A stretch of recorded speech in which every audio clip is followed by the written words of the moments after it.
Test, test.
All right, good morning. Good morning. It is great to be in God's house this morning. It may be cold outside, but there are warm hearts inside. And I will have to say I'm grateful for our ability to talk, because I set the thermostat at about 3 a.m. to start warming up from 60, and by the time we got here this morning, it was only up to 63. But it was magical that our praise team came in and a few members started breathing plenty of hot air, and that number just started climbing, and we're now at a warm 70 degrees. I'm not going to say anything of who it might be, Russ, but all that hot air really helped out, so thank you, and the warm bodies. But no, truthfully, I'm grateful that we have a warm building to meet in. I'm grateful that we have a place to be, and I'm grateful for the hot air and the friends to be able to share that with, right? So a couple of quick announcements. We do a praise team practice on Tuesday at 6, and then on the 11th, Bible study and prayer time. Prayer time starts at 6. The Bible study starts about 6:30. We'll have more details on both the men's and women's Bible study as we get into my sermon. And wanted to touch base, too, on the Lottie Moon Christmas offering. We came in right at about $400 towards our goal for $500. But that we came very close, and that will go to overseas missions, and excited to be able to forward that on this week. But excited to be here. Also, one last thing, if you'd be interested in the praise team, I think this Tuesday is a good night to do some teaching and training. So if you are around and would like to learn this Tuesday to be able to help out with that, let me know, and we'll get you here and get you going. On learning how to adjust the sound and what all that looks like. All right? That's all I got. Praise team, come on up.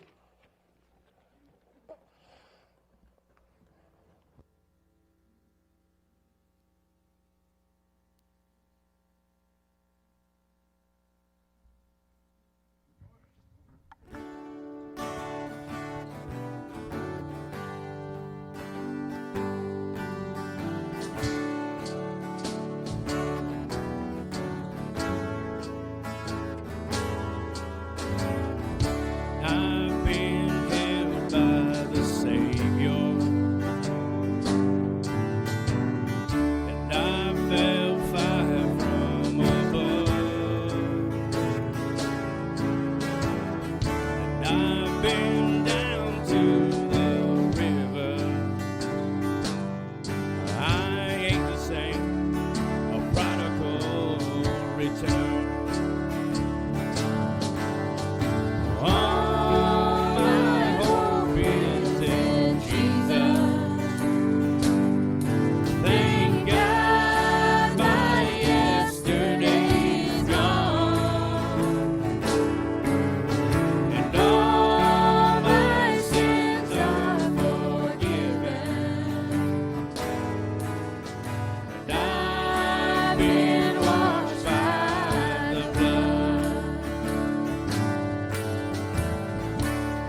the kind of thing that just breaks a man.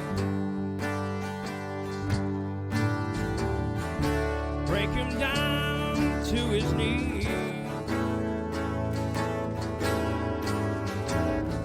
God, I've been broken more than a time or two. Yes, Lord. Then he picked me up and showed me what it means to be a man. That's why I sing. All my hope is in Jesus. Thank God my yes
Good job, buddy.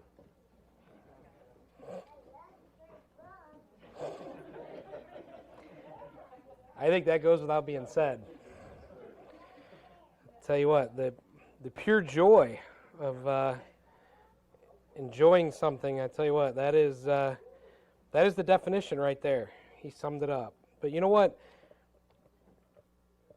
There's nothing more, I think, fulfilling than having a purpose and, you know, having a talent that gets used for God, that gets fulfilled for a purpose. That's part of what we're talking about in the Bible study that we're doing. Really is around purpose, right? That if you're late to the game, it's okay, right? Because we're really only on chapters 2 and 3. So, you know, if you're a really slow reader like me, within about 30 minutes you could catch up. If you're a fast reader like my wife, in about 10 minutes you'll catch up. Okay, so, but we are doing this Bible study called The Man in the Mirror, and it is one in which that we are talking about 24 problems that men face, and in those are things like purpose, right? That as men, we need to have purpose. We need to be useful. We need to have something that we do that is meaningful. And when you're working towards the purpose of what God has planned for your life, it's amazing how joyful that can be. So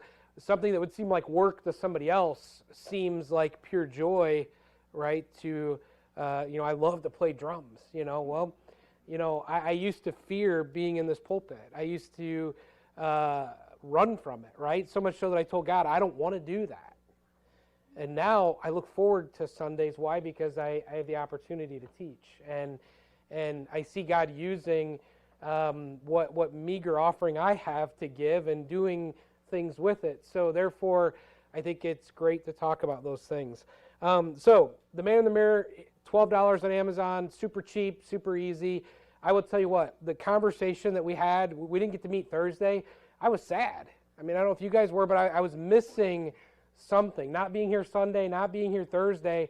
I was like, man, I really struggled with the decision of, do we cancel? Do we be safe? Do I make the adult decision? Or does the cowboy in me say, we all got four-wheel drive trucks, we'll figure it out, And I wanted to say yes, but then I had a few other opinions in the room that were like, Todd, come on, we got to be so. I was glad that we did, but nonetheless, I look forward to it. And I hope that if you've not come, or you're on the fence of do I come or not come, or if there's a week you can't come, we are doing it on a Google Meet, so you can join remotely if for some reason you're not able to attend, but I look forward to it and hope that you'll make it. Now, last week I failed to cover. The ladies are also doing a Bible study, okay? So, I didn't have the artwork or the exact details of what the ladies were doing, so I didn't cover it, but they are doing Women of the Word by a lady named Jen Wilkin. Phenomenal book. I mean, I don't know, the first week I saw hugs and tears and laughing and everything in between with that group down there, so seemed like you guys were enjoying yourself. The book is available on Amazon as well, or other places, but they are just getting started on chapter 1 this week, so you're not even late to the party, right? Because I guess in the first week they barely got past the intro, so I don't know if the guys were more on task or were more strong. I don't know. I'm not gonna. Let's just get into the message, right? Let's not get too. Let me not dig myself too deep of a hole. Why? Because we're talking about relationships still. So we're doing a multiple week study together in this service about relationships and why they're important. So because I believe that one of the things we're talking about again in that Bible study that continues to be practical is relationships really are the most important thing we have. I mean, if you look at it, you can always make more money. You can always do more things. You can always get more stuff, but you can't get more time with people. And I think the relationships that we have inside this church and really to me speaks volumes to, I believe that I don't really have to preach this, 'cause I think you guys already get it, but I think it's important for us foundationally and fundamentally to understand why it's important not only for the relationships we have with each other, right? The value that we have of the friendships and the camaraderie and the help and the love that we give in each other, the encouragement, that we give to one another, but it's what happens outside of these four walls too, right? Of people that we meet in the workplace, our neighbors. That guy who, the hot topic right now is who plowed his snow onto my driveway, or whatever, because like it ain't going to melt, but whatever, So, you get into those type of people, of how do we love them, right? Because that's who really Christ is calling us to love. So, if you didn't see last week's remote sermon, guest hosting Spike in the corner and the cat running across the front of me, we talked about how we can biblically define what love is. Because I believe in order for us to love and love well, we need to define what biblical love looks like. And we broke down the love that Jesus showed us as he went to the cross. And the relationships he had with people and how he loved them in spite of everything that he knew they were going to do. So we unpacked what love looks like. So this week, we're going to unpack what biblical relationships look like. And I believe this is an important foundational step for us because I believe that relationships for a believer in Christ should look different than the relationships of the world. That I believe that we should be fundamentally different. And that fundamental difference is that we should have the love of Christ inside of us. And if we have the love of Christ inside of us, then our relationships with people should be different. Why? Because we're showing them the love of Christ. That's something you can't do if you don't have it, right? So I believe that fundamentally understanding how those biblical relationships look by going back to who, right? Our favorite subject matter is to look at the life and time of Jesus. So we're going to unpack 8 different examples today. Hold with me, they're short, right? You just heard 8 and you thought lunch, right? No, they're going to be quick. Okay, I promise. They're tidbits, they're single verses. But collectively, though, it paints an overarching broad stroke picture of what it is that Jesus means for us to do in relationships, because I believe that is important. It's important for us to understand how that looks. All right, so number 1, Jesus gave us and designed the church, there's a grammatical error there, to help us see what's right when we're with our people, right? So he designed the church in such that when we're together, right, we can do a couple of things. 1, we have each other to rely on. But 2, I think we also have each other to be accountable for and help us to move in the right direction. So when we gather with one another, right, the decisions that God wants us to make, the way that he wants us to approach things, how he wants us to be, right, I think they get better, right? That we hold each other accountable, we lift each other up. Matthew 18:20 says this, "For when 2 or 3 are gathered in my name, right, I am there in the midst of them." This verse came as Jesus was sending out the disciples, right? There were over 70 of them that were following Jesus at that time, and he was dividing them up to cascade the gospel out across the nations, right? And he was sending the disciples out, and he sent them out in pairs of 2s and 3s. Why? Because he said that when you're together, you're stronger, right? So God designed in part the church, and what Jesus is talking about here is that together we're better. Right? So one of the first fundamental relationships that I rely on, that I look at for strength, that I look at to help me, continue to stay focused on the things that are important, to stay focused on the 24 things that I need to improve upon, right, that we're talking about in this Bible study. I'm going to look to the men in that group to say, look, if you see me going off in another direction, I'm trusting that you're going to help me get back on the path. But that's part of what this group is about, right? That's part of those relationships that we have. That to me is one of the strengths that carries me through the day, that I know if I'm having a bad day, there are a group of men in this room that I can call and talk to and say, man, my day stinks. I mean, I'm gonna be upfront with you. I had a bad day yesterday. I messed up.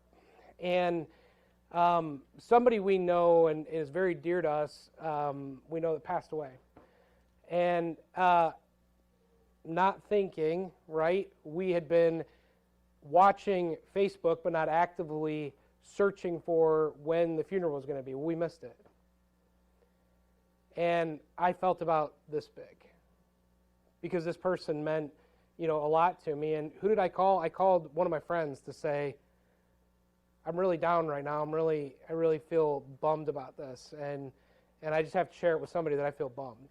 And that relationship to me, right, that's what this Bible study is about, is having that to rely on. Did you know that in the secular world, outside of church, outside of church, the people that don't regularly attend church, they may still claim to be Christians, but outside of this church, 95% of men in America say that they do not have close friends. How sad is that? That when they say close friends, they define that as somebody that I could cry in front of and that would be okay. 95% say that they don't have anybody like that in their life. But you come inside the church, and it goes up to greater than 70%.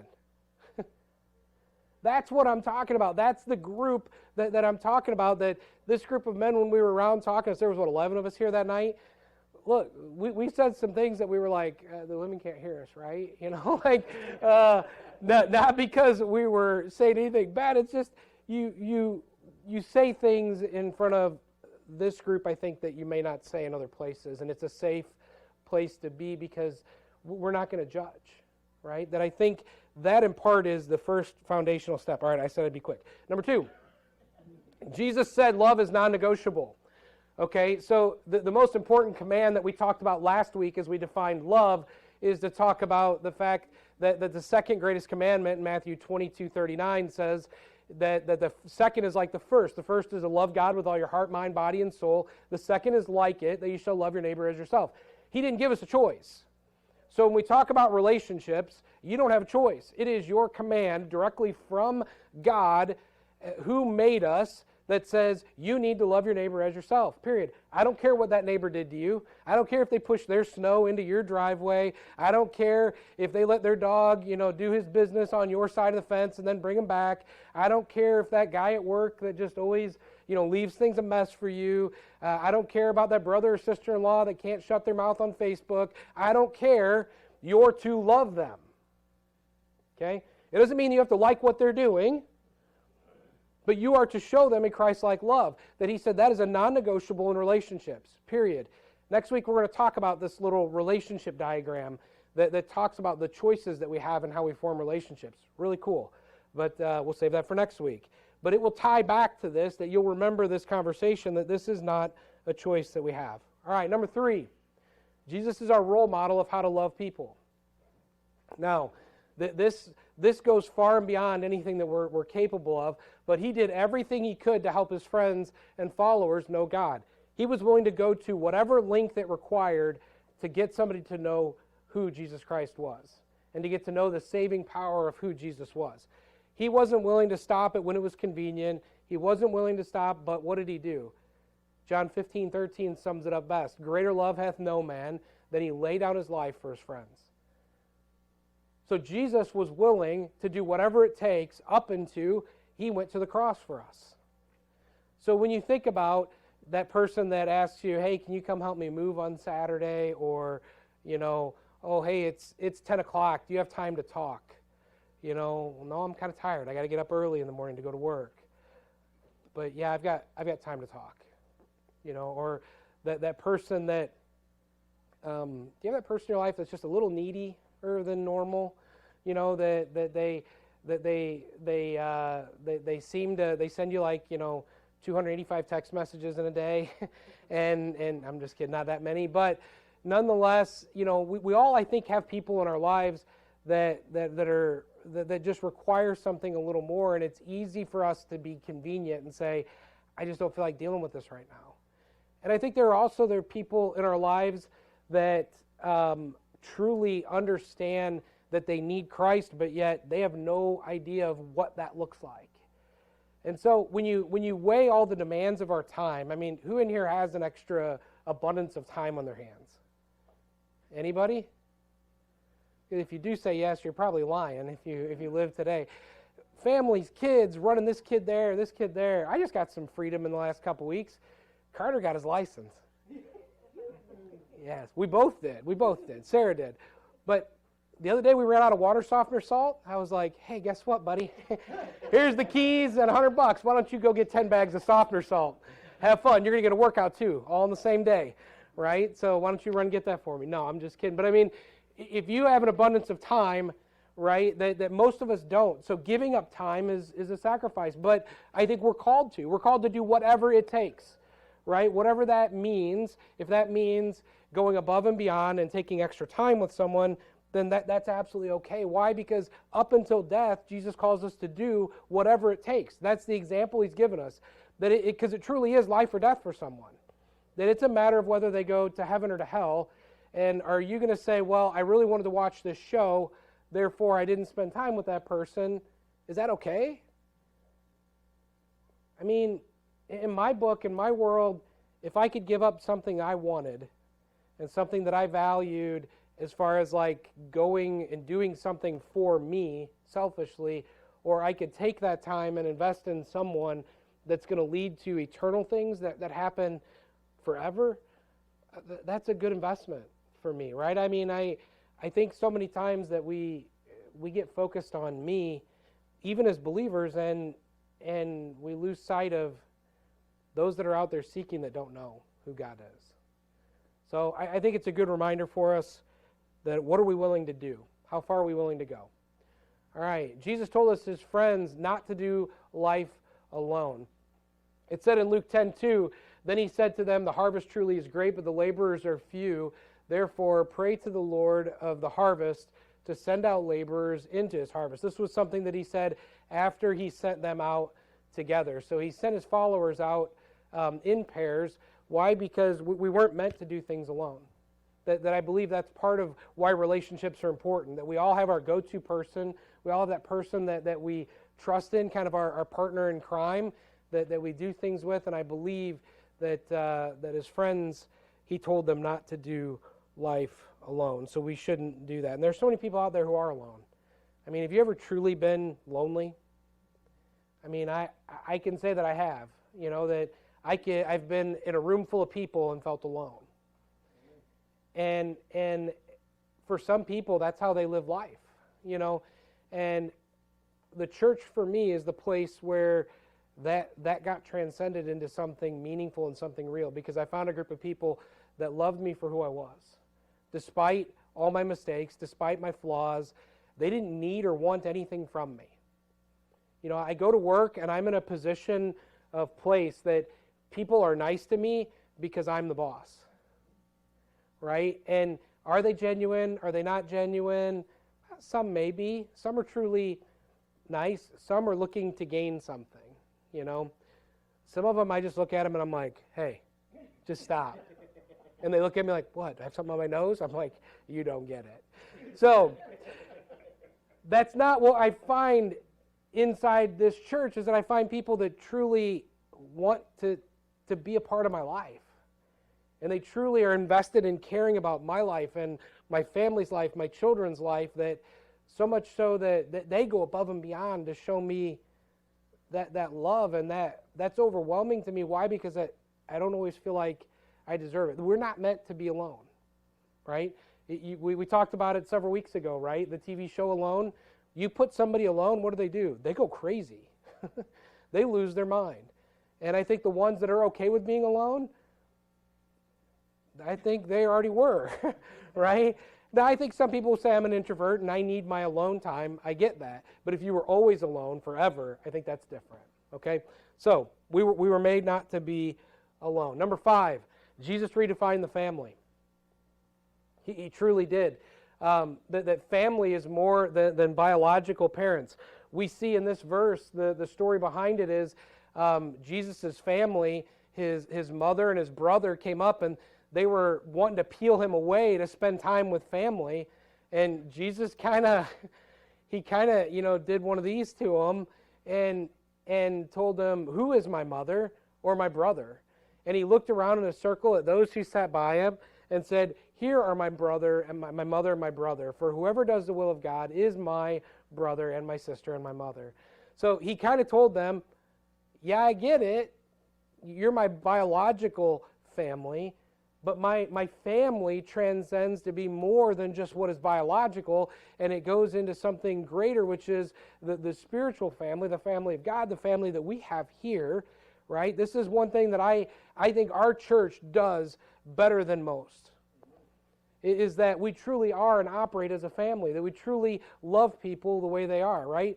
I mean, families are biological in the fact that, I know people that have family members that the only reason they speak to them is because they are biologically related. That if it wasn't for that biology, they wouldn't have nothing to do with them, right? That they would have kicked them to the curb a long time ago and walked away. But because they're biological, but in church, that's not the case. You don't have that forced bond. You do it voluntarily, right? Why y'all love me voluntarily? I don't know, but you do.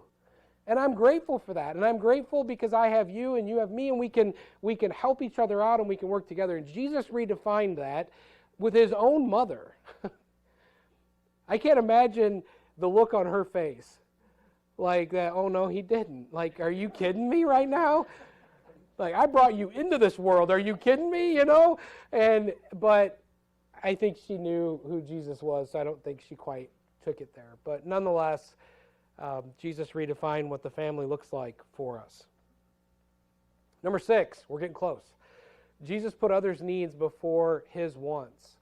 So we see here in Matthew 14:16, this is right before the feeding of the 5,000. And Jesus was grieving greatly. He had just lost a friend of his had passed away. And yes, Jesus grieved death, right? Why? Because he missed him. That even though he knows the eternal things that happen, he still understood grief in the here and now of not having that person to be able to be relationally around. It speaks to the relationships. And the crowds were pressing, wanting Jesus to talk, wanting him to speak, and they kept pushing and pushing. And the disciples said, we're just going to send them all away. That Jesus is grieving, and he needs his time, and he needs to be alone. And they came back, and this was Jesus' response. Jesus said to them, they do not need to go away. Give them something to eat. So then they came back and said, well, we've only got these 5 loaves and 2 fish. And they started making all these excuses, and Jesus said, why don't you just start tearing some up and give to them, and let's see what happens.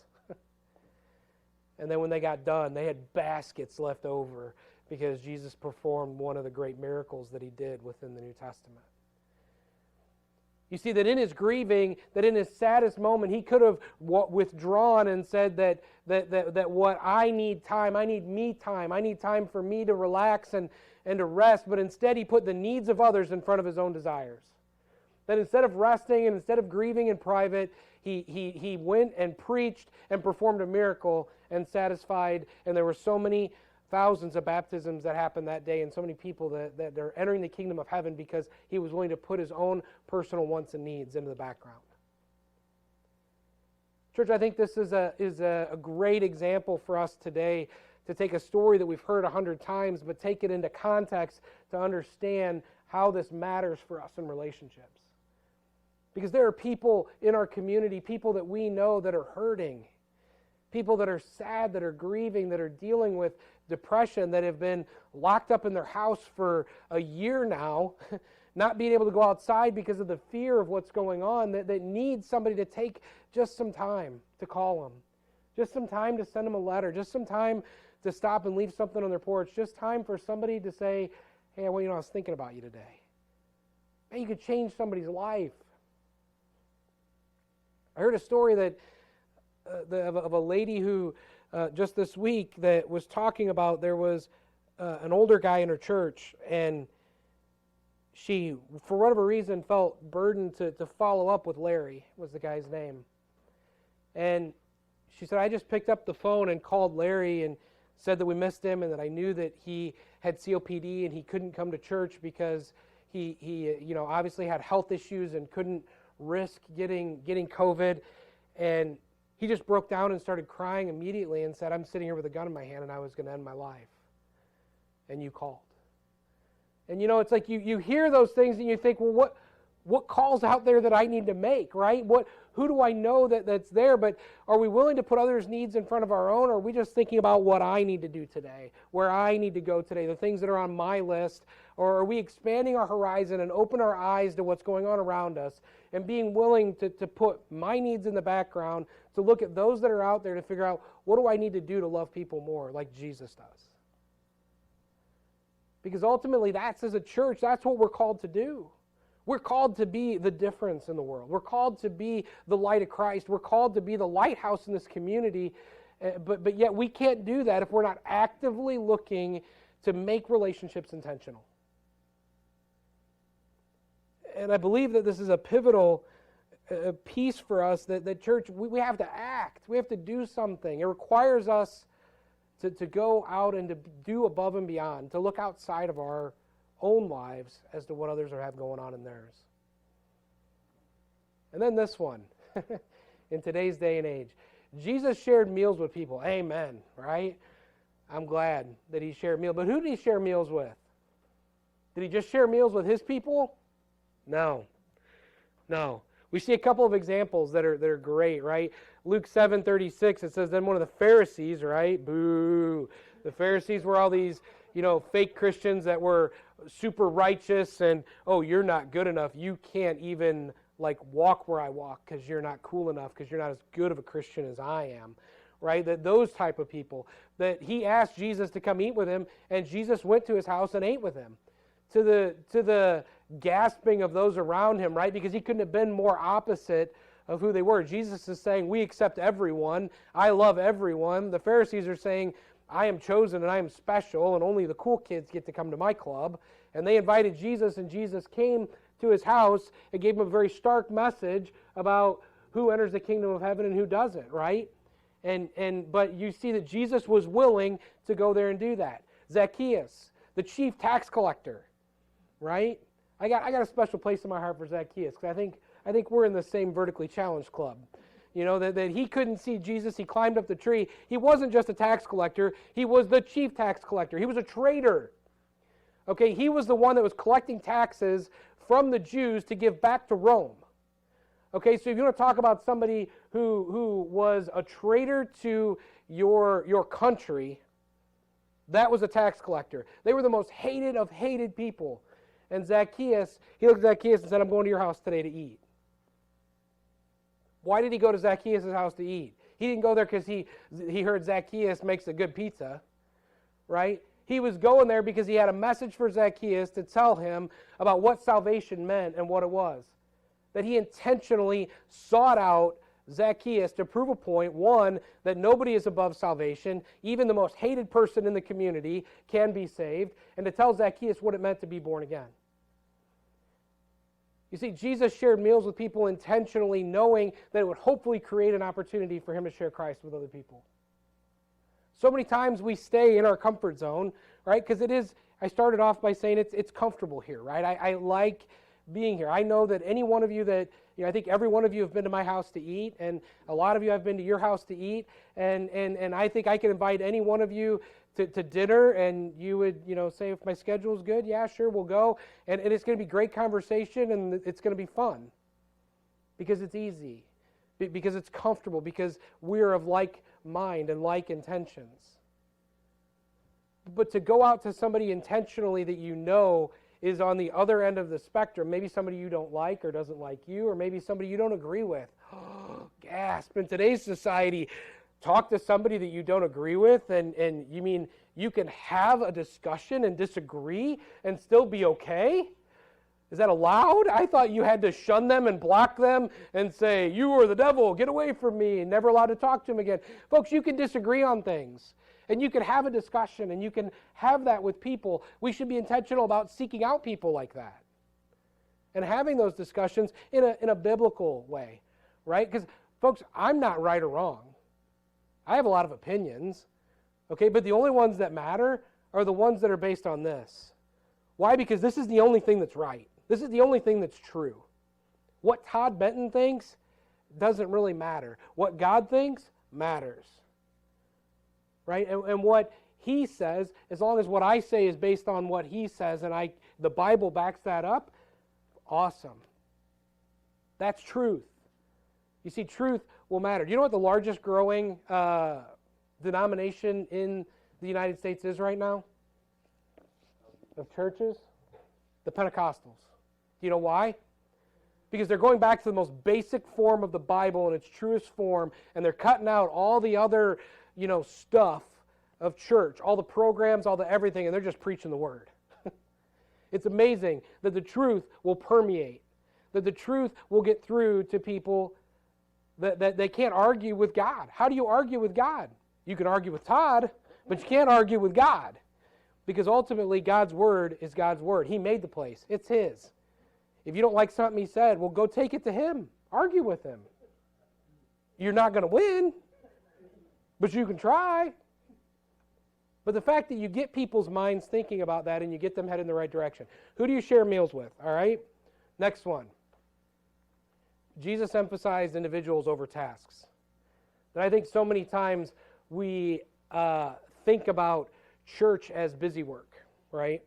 And we see here in Luke chapter 10, verse 40, we see the argument between Mary and Martha, two sisters, right? One of them chose to sit at Jesus' feet and be taught and just soak up the relationship.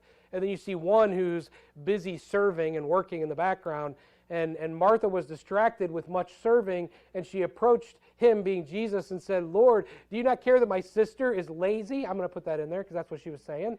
Has left me to serve alone. Therefore, tell her to help me. Right? She's being a little tattletale, right? And going to Jesus and saying, yo, I'm doing all the work. She's just sitting there, and I'm having to do all this. Why don't you tell her, you're God, tell her that she needs to go do some work, right? How many times have we felt like doing that? And then what was Jesus' response to her? He said, Mary has made the wise choice. And Martha's like, oh, okay. So if I come sit at your feet, like, who's going to make lunch, right? I can see this going on in her head. But in the end, he's saying that Mary chose the relationship, that she chose to spend time with someone. How many times do we tell our kids, well, I'm guilty as a father, I'm telling you, that I've said, I can't right now, I've got to do this. What do I have to do? Really?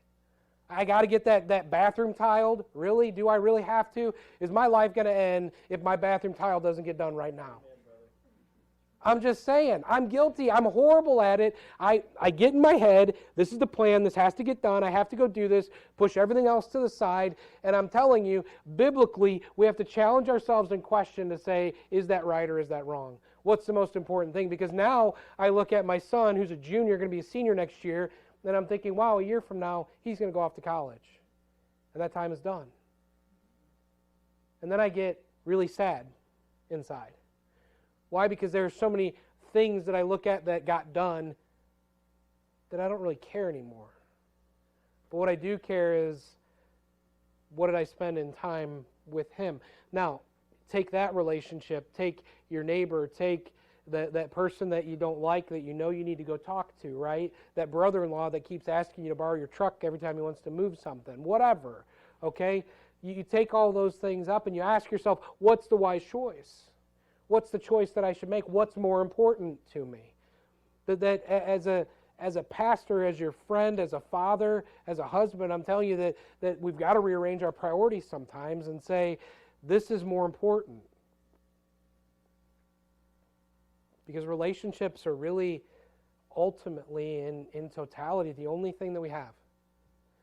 I mean, you work extra overtime to buy that truck that's just a payment, and it becomes obsolete in 4 or 5 years, and with all the salt we got, it rusts out and turns into a bucket of rust before you know it. And next thing you know, it breaks, and then you've got to fix it, right? Or you do all of these projects to make our houses look the way that we want, and ultimately we arrive just to realize that the style that we worked so hard to put in is now outdated, and we've got to start all over again. Folks, moth and rust destroy, but relationships go on forever. That's the only thing that we really have. I don't look back at my grandparents, and I look at my Grandpa Paul, and as a kid I remember sitting at his feet thinking, I've heard this story 85 times, right? And I 85 might be like an under-exaggeration of some of these stories.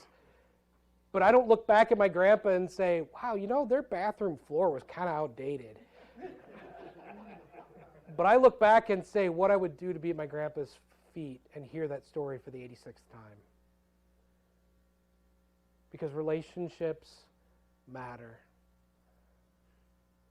See, church, I hope that we can walk away from this morning challenging ourselves, questioning for ourselves, wanting to better ourselves, and understanding what are our priorities. Because ultimately, I believe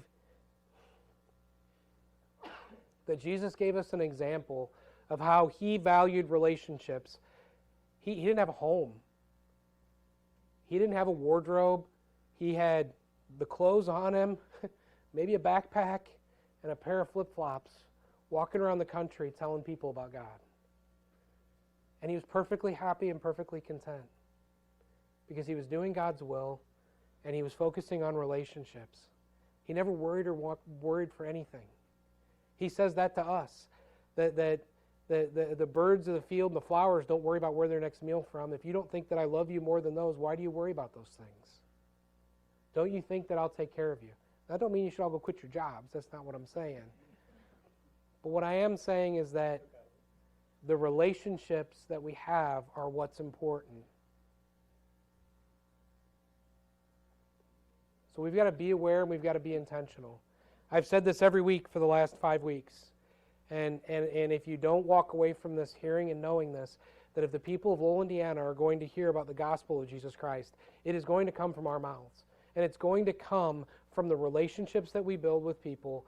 Why? Because what happens for all of eternity matters.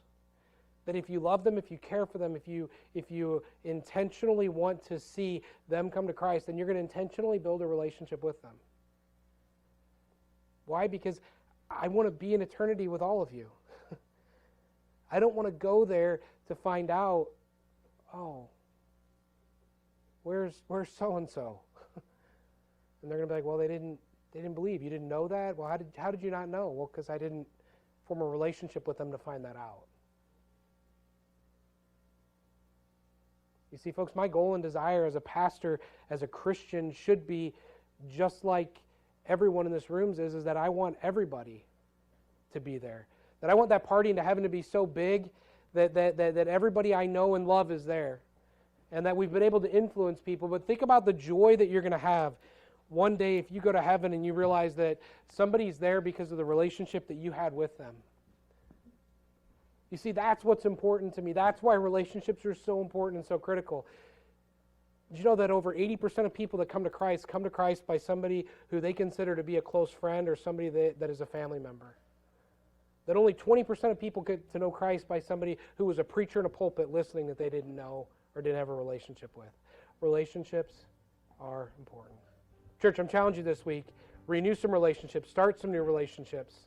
Make relationships intentional this week. Stand as you would as we sing.